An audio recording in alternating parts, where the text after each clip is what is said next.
The rich CEO was ready to leave, the final blind date, until she said, "You once helped my daughter." The late autumn afternoon settled over the city in a muted hush, golden leaves swirling along sidewalks slick from morning rain. Inside a high-ceilinged cafe tucked between designer boutiques and gallery spaces, Zane Wilder sat alone. He looked every inch the man magazines loved to feature. Charcoal gray suit tailored to perfection. Silver watch, gleaming beneath a crisp cuff. Posture straight, composed. But beneath the polished surface, there was nothing but silence. The table in front of him held a barely touched cup of espresso and a single white tulip in a slender vase, deliberate floral detail, a design choice of the cafe. Zane's eyes lingered on it. He had chosen white tulips for his brother's memorial. Clean, simple, silent. It had been a year since the accident. A year of showing up, of keeping his business, Wilder Studio, afloat, of maintaining the curated image of the visionary interior architect who designed homes that whispered peace and breathed light. No one knew the cost behind his calm. Blind dates had been suggested, arranged, tolerated, for appearance, for business, or simply to appease people who did not understand that some men lived better alone with their ghosts. But tonight was different. Because it would be the last. "This is the last one," he whispered under his breath, tapping the rim of his porcelain cup. "After tonight, no more blind dates. No more pretending. I can feel something." His gaze drifted to the large glass pane beside him. In the reflection, the man staring back looked immaculate, but Zane knew the hollowness behind the eyes. A shell. An echo. The cafe buzzed gently around him. Brick walls, warm woods, subtle brass fixtures, and the faint hiss of steam from the bar. Jazz floated in. The air, comforting to some, irrelevant to Zane. Each table had a different flower. His had the tulip. Poetic, maybe. Painful, definitely. A breeze swept in as the door opened, bringing with it the light tapping of heels on the oak floor. Zane didn't turn, but she noticed him immediately. Mira Lane stepped through the doorway, pausing just a moment. Her pale blue dress was modest, slightly faded at the hem. Her blonde hair was tied back in a low ponytail, a few wisps brushing her cheeks. Her shoes were clean but worn. No makeup, no perfume, just the quiet scent of rain and something green. Her eyes searched the room, then landed on him. Even after all this time, she recognized him. She had not imagined ever standing in front of this man again. Not really, but she had dreamed of it, of being able to say the words she never got to say, of showing him the face of the little girl he had pulled from the wreckage. With a breath to steady herself, Mira walked toward his table. Zane looked up as she approached. He rose from his seat automatically, out of habit, not intention. She was unlike anyone he had met on these dates. Unpolished, yes, but real? "Mr. Wilder," she said, her voice calm but kind. She extended her hand with a small, unsure smile. Zane did not take it. He offered a stiff nod, turned, and reached for his coat. The signal was clear. He had already decided to leave. The silence stretched painfully. Mira froze, hand still in the air for a heartbeat longer. Then she withdrew it slowly. She did not blush. She did not shrink back. Instead, she said softly but clearly, "Wait, I think you once helped my daughter." Zane paused mid-motion. His back was to her. For a moment, he did not breathe. Then, he turned. Mira opened her bag and pulled out a worn photo, holding it delicately in both hands. She laid it on the table in front of him. A little girl, no more than 2, in a soot-stained pink dress. Her face tear-streaked, her hair matted from smoke. And holding her, emerging from a mangled car, was a man, his sleeves rolled up, soot smeared across his face, arms trembling but determined. "You were there," she said. 2 years ago, Redwood Highway. The accident. That was my daughter." Zane stared at the photo. His throat tightened. The air felt thinner, sharper. He knew the picture. He remembered the fire. He remembered the scream that cut through the trees, the unbearable heat, the tiny hands clawing at the window. He remembered not thinking, just running, just saving. His coat slid from his fingers onto the chair. He sat down slowly, unable to look away from the image. Mira placed the photo on the table between them, her expression gentle but unyielding. "You do not remember, do you?" "I try not to," he said hoarsely. She gave a faint smile. "Well, maybe fate decided you should." The sunlight shifted through the window, falling across the tulip, the photo, and the man whose quiet world had just cracked open. Zane reached out, his fingertips brushed the edge of the picture. For the first time in months, something flickered in his eyes. Surprise. Memory. Pain. Hope. The hum of the cafe continued around them, but inside the bubble of their corner table, the world had narrowed to two people, and a memory neither of them could fully escape. Mira's fingers lingered on the photograph. She gently slid it back into her bag, then looked up at Zane. Her voice, when it came, was steady, but touched with something softer, like pages turning in a long-forgotten journal. "I remember everything about that day," she began. "It was raining lightly, not much, just enough to make the road slick." Zane watched her, silent, unreadable. "I was driving back from my sister's house. Luna had just turned 2. She was asleep in the car seat behind me, clutching a toy bear she wouldn't let go of. Her hands folded on the table, delicate and controlled. A deer ran across the road. I swerved, just instinct. I hit the guardrail, and the car rolled. Next thing I knew, I was upside down, my head pounding, smoke filling the air." She paused, the memory thick in her throat. "I remember turning, seeing her trapped behind me, the seatbelt jammed. I tried, God, I tried, but the doors wouldn't budge." Zane's jaw tightened, but he didn't interrupt. "Then I smelled fuel," Mira continued, her voice barely above a whisper. "And I panicked. I think I screamed, and then I blacked out." She looked directly at him now. "When I woke up in the hospital, they told me a man had pulled her out just before the car caught fire. They said he carried her up the embankment, handed her to the paramedics, then vanished." Zane lowered his gaze to the table. "They said he left a business card with the nurse. That was all." Mira reached into her purse again. This time, she retrieved a worn, creased card, edges curled, ink slightly faded, but still intact. She laid it gently on the table between them. "If she's okay," she read softly, "send a postcard." The corners of Zane's mouth twitched, almost imperceptibly. He remembered writing that. His hand had been shaking, his voice hoarse from smoke. He had shoved the card into the nurse's hand and walked away before anyone could stop him. Mira looked down at it. "I kept it," she said. "I never sent a postcard. I wasn't sure what to say, what would ever be enough." She glanced up again. "But I always told myself, someday, if I ever saw you again, I'd find the words." Zane picked up the card slowly, ran a thumb across the fading ink. His name, embossed in silver, the email long outdated. It looked like something from another lifetime. "I saw your face in a magazine," Mira said, her tone turning light. "A spread about minimalist architecture. You were standing in this impossibly white kitchen, arms crossed, looking like you had never run into a burning car in your life." A soft chuckle escaped her lips. "I couldn't believe it was you. But Luna recognized you too," she said. "That's the man who saved the girl." She saw the photo and just knew. Zane set the card down again, slowly. A pause followed. Then Mira leaned forward, her voice lower now. "I never got to say thank you." The words landed gently, like a feather on broken stone. Zane didn't respond at first. He sat very still, as if movement might break something fragile in the air. But when he finally looked at her, something had changed.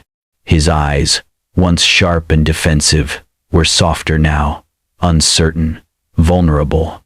He did not offer a speech. He did not wave away her gratitude. Instead, he simply nodded. A slow, quiet nod, the kind that says, I hear you. I feel it too. Outside the window, the autumn light had shifted, casting warm gold across the tulip on their table. Between them lay a photo, a card, and the weight of a moment that had refused to be forgotten. Zane leaned back slightly in his chair. For the first time in months, the heaviness in his chest lifted. Just a little. Because maybe, just maybe, saving one life had also been the thread back to his own. The scent of kettle corn and cotton candy floated in the crisp autumn air as Zane walked through the gates of the small community fair. He felt out of place, his neutral-toned wool coat and polished shoes contrasting the vibrant chaos around him. Children laughing, balloons swaying, music drifting from a nearby carousel. He scanned the crowd and spotted Mira near a crafts booth under a yellow-striped canopy. She was kneeling next to a little girl, Luna. Zane's chest tightened. She was smaller than he remembered, though he had only seen her once, covered in soot, cradled in his arms. Now, she wore a pink dress with a tulle skirt that fluttered when she moved. Her hair was braided in pigtails, and she had a glitter unicorn sticker on one cheek. Mira looked up and waved him over with a warm smile. "Hi," she said simply.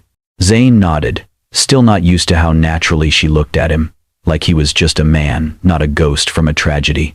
"Luna," Mira said gently, "this is Mr. Zane.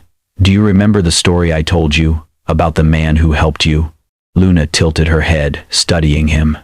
Her eyes, so wide and curious, did not hold fear or hesitation. She didn't speak. Instead, she reached into her small backpack and pulled out a folded piece of construction paper.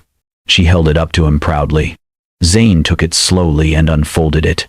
Crayon lines danced across the page, a childlike drawing of a man in a blue cape, standing in front of a car with flames sketched in orange and red. The man's arms were outstretched, and in them, a tiny figure in a pink dress. He stared at it. "She draws him all the time," Mira said softly beside him. "Always the same. A cape, a strong face, saving people." Zane looked from the paper to Luna, who now grinned and pointed at the figure. "That's you," she said. His voice caught. "It's really good," he managed to say. Luna beamed, then skipped off to chase bubbles floating through the air. He remained still, the drawing fluttering slightly in his hand. "You didn't have to come," Mira said gently, sensing his tension. "I know," he replied. "I almost didn't. But you did." Zane didn't respond. He watched Luna twirl near the balloon cart, her pink dress catching the sunlight. A long pause passed before he finally asked, "Why me? Why find me now?" Mira's expression softened. "Because my daughter deserves to know that the world still has men who run into fire." Zane blinked. Mira continued, her voice quiet but firm. "It's not just about gratitude, Zane. It's about what that moment meant. You didn't know us. You could have walked away. But you didn't." He swallowed hard. "You ran toward danger. And for Luna, for me, that changed everything." Zane looked down again at the drawing. Something fragile stirred inside him, an echo of the man he had been before the grief, before the silence. A memory of being needed, not for his designs or image, but simply for showing up. When Luna came back and tugged at his coat, asking if he wanted to see the petting zoo, Zane didn't hesitate. He held out his hand, and she took it without fear. As they walked toward the goats and rabbits, Mira followed a few steps behind, watching them with a quiet smile. For the first time in what felt like years, Zane didn't feel like a stranger to his own life. The next week, Mira invited Zane to visit the place she spent most of her days, a community library tucked between aging apartment buildings and a faded park. From the outside it looked unremarkable, but as soon as Zane stepped inside, he felt something shift. The walls were covered in finger paintings and paper stars. Bookshelves leaned slightly under the weight of dog-eared stories. A reading nook was made from second-hand armchairs and a patchwork rug, and laughter rang out from a nearby classroom. "This is where you work?" Zane asked, taking it all in. Mira smiled. "It is where I breathe." He followed her into a room marked STEM LAB. Though the label felt ambitious, inside, 5 or 6 kids hunched over a table, working with construction paper, glue, and old batteries. Mira crouched beside them, guiding one boy as he tried to make a paper robot stand upright. "Try folding the legs like this," she said, demonstrating. Her fingers were gentle but sure. Zane watched from the doorway, strangely still. Mira was in her element here. There was no trace of the cautious woman from their first meeting, only energy, purpose, and joy. One girl tugged at Mira's sleeve. "Miss Mira, look, mine has wings." "Perfect." Mira beamed, high-fiving the child. "Now he can fly to space and back." The room was cluttered, the lighting dim, and the tables scratched from years of use, but Zane had never seen a place so alive. After the class ended, and the kids filed out with sticky hands and proud smiles, Mira turned to him. "Thanks for coming," she said. "I know it's not exactly your world." Zane looked around again. It should be. That night, he stayed awake, sketching. Not for a client, not for a magazine feature, but for this room. 3 days later, Mira returned to the library after a morning meeting. She carried her usual tote bag and a thermos of cold coffee, expecting the usual chaos. But when she opened the STEM room door, she froze. The entire space had transformed. New lighting panels bathed the room in soft daylight. Custom-designed tables stood in curved rows, built for small arms and eager minds. The shelves were reorganized with clear labels. On one wall, a mural showed rockets, circuits, and a tree made of glowing gears. In the center of it all was a new sign, Imagination Lab. Mira stood motionless, footsteps behind her. "I hope that's okay," Zane said quietly. She turned to face him, eyes already glassy. "You did this?" He nodded. "I saw what you were doing here, what it could be. I just wanted to help it breathe." She looked around again, overwhelmed. "Zane, this is beautiful. This is beyond anything we could have hoped for." Zane smiled softly. "I design for people," he said. "This time I wanted to design for hope." The kids arrived moments later, running in with gasps and shrieks of delight. They ran their fingers along the walls, explored the new corners, claimed their favorite seats like they had always belonged there. Mira stood beside Zane, hand over her mouth, tears brimming.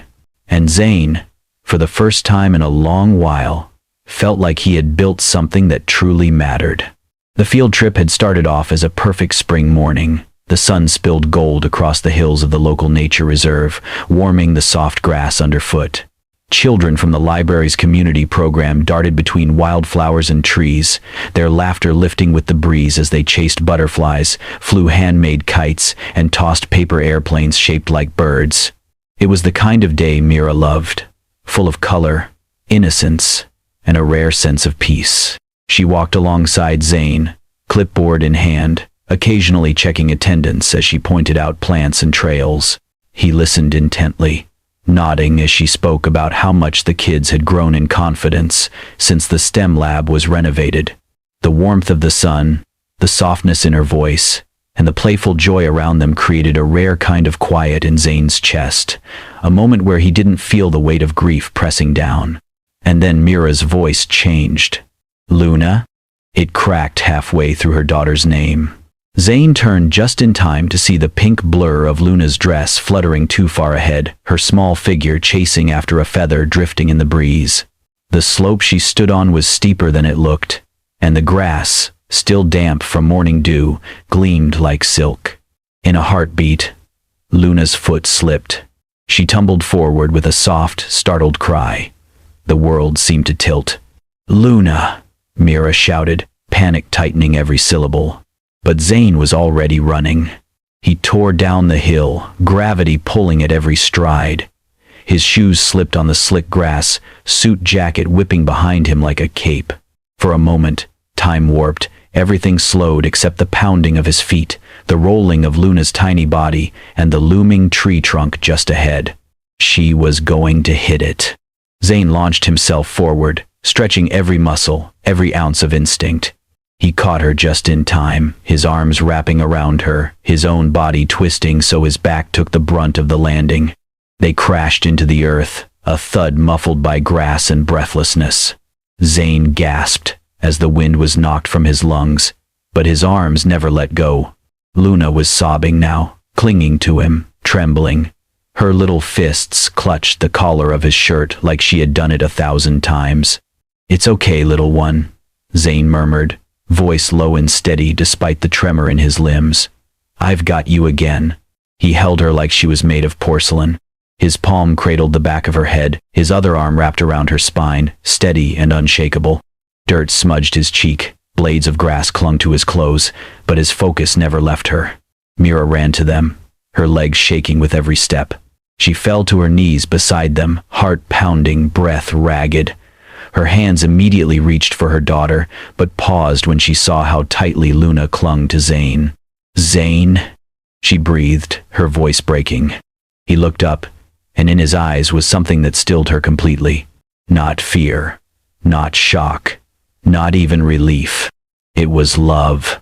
Unspoken, raw, and fierce, the kind of love that did not wait for permission. Mira touched Luna's back gently, brushing the messy strands of blonde hair from her flushed cheeks.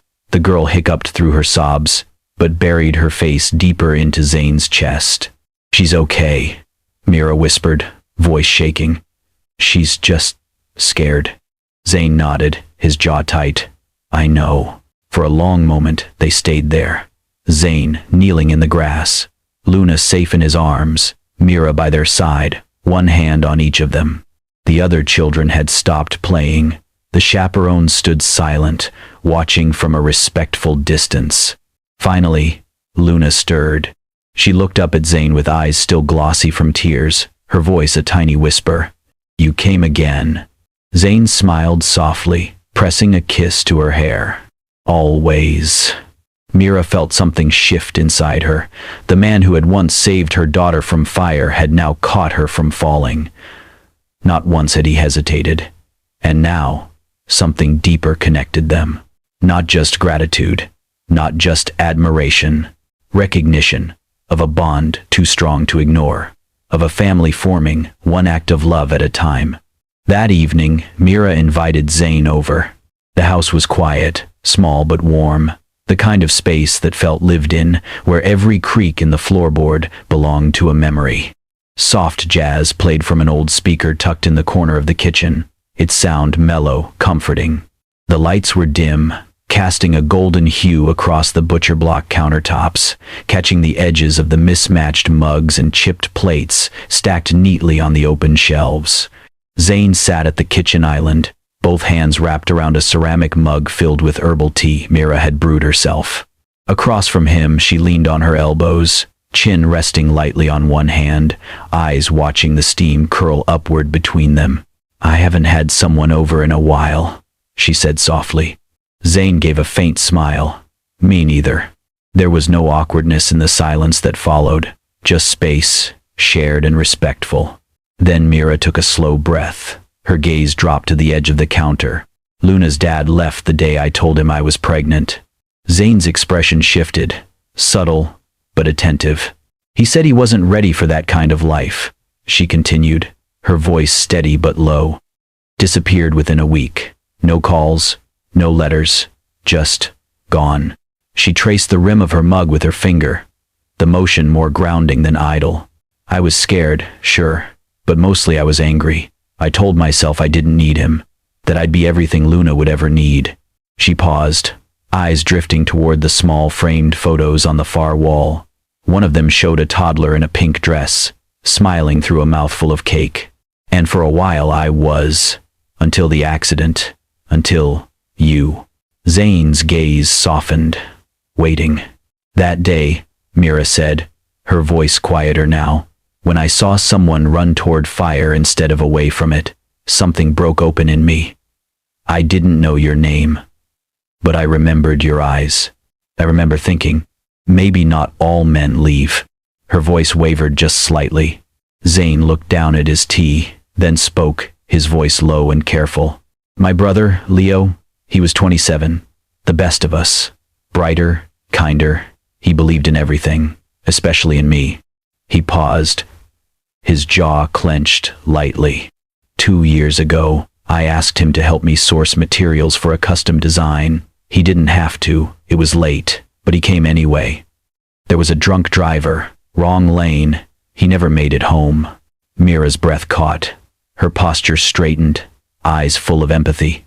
I blamed myself, Zane said. Still do.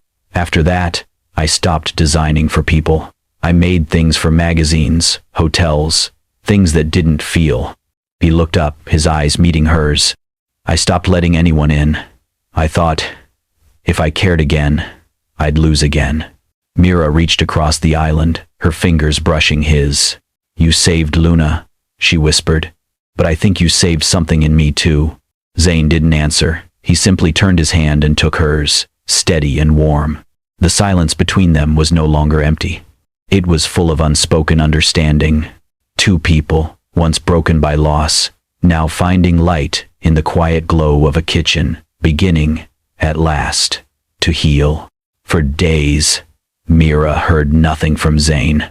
No texts, no calls, not even a reply to Luna's crayon-scribbled thank you note. She tried not to take it personally, told herself maybe he was busy, maybe he needed space.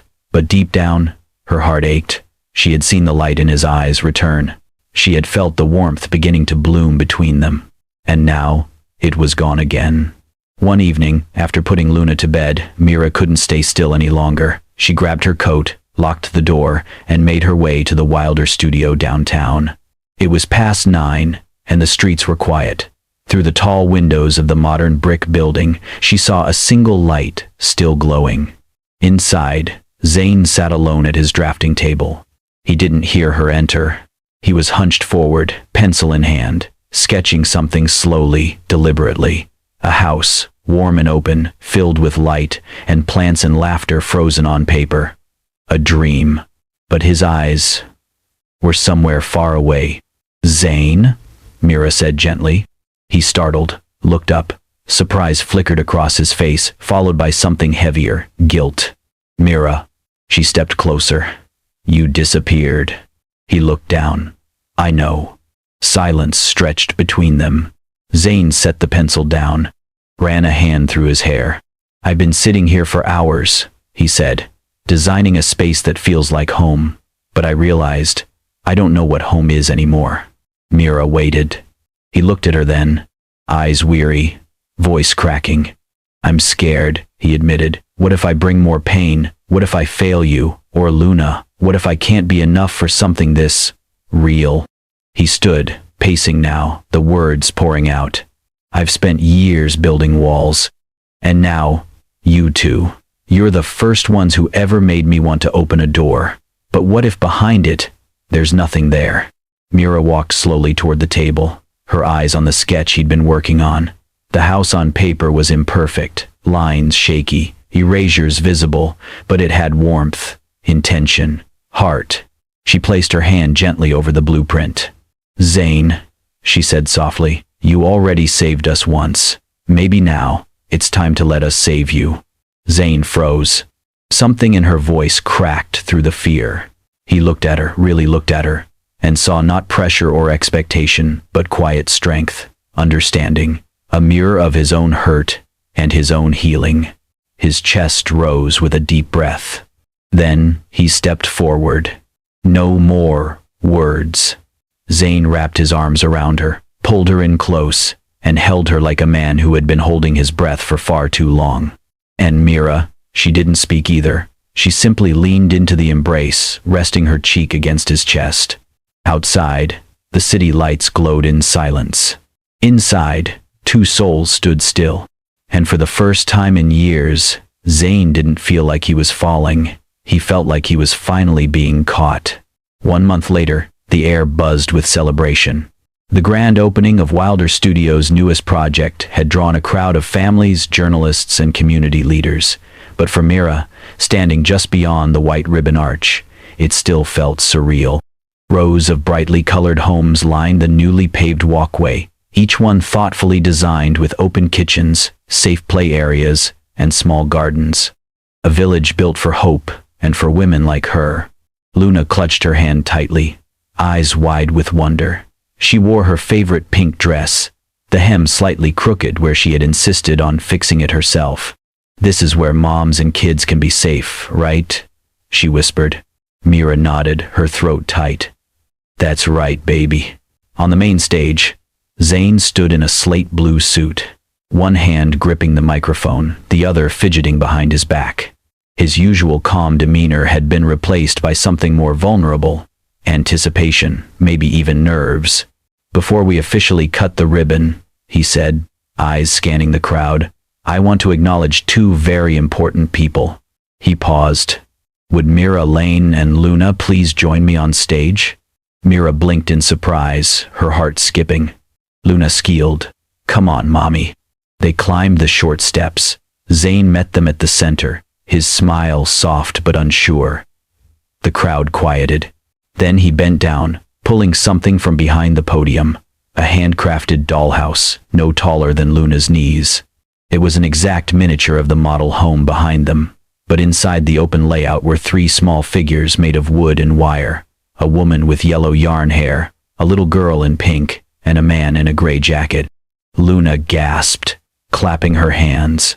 "That's us," she shouted. Laughter rippled through the audience, but Zayn didn't look away from Mira. He knelt, still holding the dollhouse with one hand, then reached into his pocket and pulled out a small velvet pouch. No ring. Instead, he took out a delicate silver key charm, simple but beautiful. "Mira," he said, voice thick, "this is not about saving anymore. It's about living." He looked at Luna, then back at Mira. "And I want to live with you both." The charm trembled slightly in his fingers. Mira's eyes brimmed with tears. For a long beat, she could not speak. Then she dropped to her knees beside him and wrapped her arms around his neck, whispering through a smile, "Yes." Luna jumped into their arms, giggling wildly. "Family," she shouted loud enough for everyone to hear. The crowd erupted in applause, but for Zayn, all sound faded except for the laughter of the little girl in pink and the woman who had brought light back into his carefully ordered world. Beneath the wide October sky, surrounded by homes built with hope, Zayn Wilder had finally found his. Thank you for joining us on this heartfelt journey of courage, healing, and unexpected love. Zayn, Mira, and little Luna remind us that sometimes the people we save end up saving us right back. If this story moved you, inspired you, or simply warmed your heart, don't forget to like, share, and subscribe to Kindness and Love Tales for more touching stories just like this. Every week, we bring you moments that prove love can bloom in the most surprising places. Until next time, be kind.